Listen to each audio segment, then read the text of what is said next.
Secretary General of the International Organization of the Francophonie, it would have been very difficult for me in Geneva to speak in English. This is number one. Number two, nobody tell me that the whole discussion will be in English. So I prepare my few words in French. Your Excellency, Sri Ravi Shankar, Excellencies, ladies and gentlemen, depuis l'Antiquité, en particulier en Grèce antique, la recherche de l'éthique, de la vertu, était la préoccupation majeure des philosophes à la recherche d'un idéal agonistique. Ainsi, l'éthique homérique célébrait le noble guerrier, le héros ayant le sens de l'honneur, de la gloire et n'hésitant pas à mourir pour défendre les valeurs de son rang. Socrate, Platon et Aristote avaient pour vocation de penser la vertu, l'éthique, de la pratiquer eux-mêmes et d'en discourir. La vraie vertu suppose, selon eux, une connaissance authentique du bien. Dans le Menon, Platon évoquait cette question dans le dialogue entrepris avec Socrate. Pourrais-tu me dire, Socrate, si la vertu, si l'éthique peut être enseignée ou si, ne pouvant l'être, elle s'acquiert par la pratique ou enfin, si elle ne résulte ni de la pratique ni de l'enseignement, mais vient aux hommes naturellement ou de quelque autre façon, lui demanda-t-il. Pour Socrate, l'existence de maître de la vertu, de maître de l'éthique, lui prouvait que celle-ci n'est pas une science, car elle ne peut s'enseigner. La vertu, l'éthique, alors tenue comme une opinion vraie, elle proviendrait d'une sorte de grâce divine, d'une inspiration qui permet de bien agir.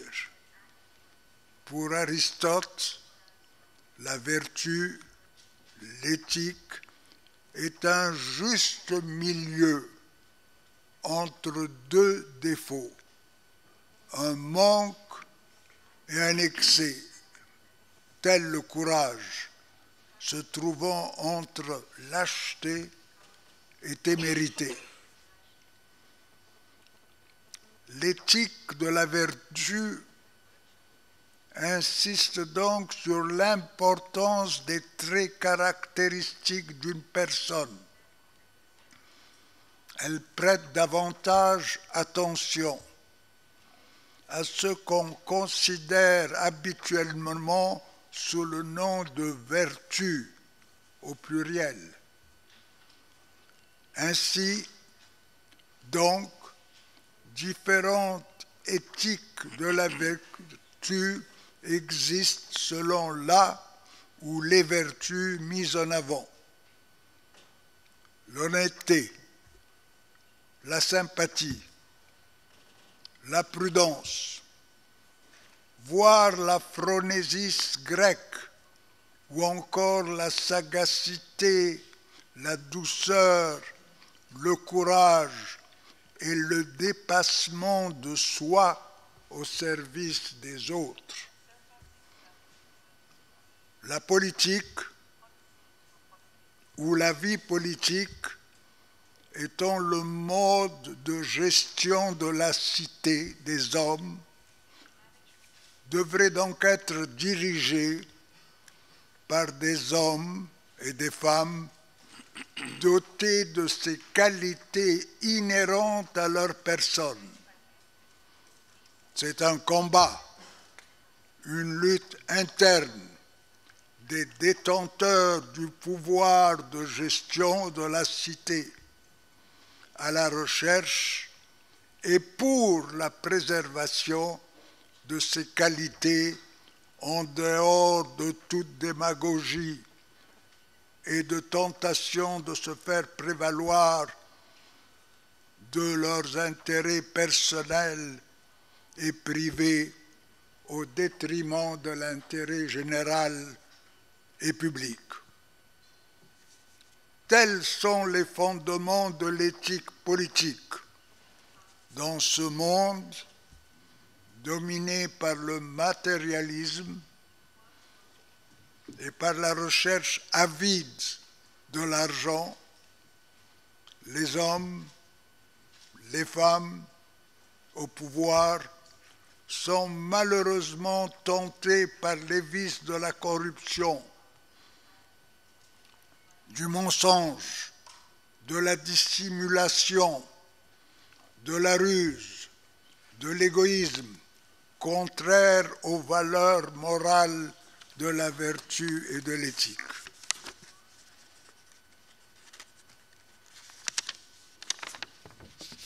L'être humain en particulier, dans la société de consommation, est victime de cette dérive qui ne peut se redresser que par une lutte au niveau de l'éducation et de la communication.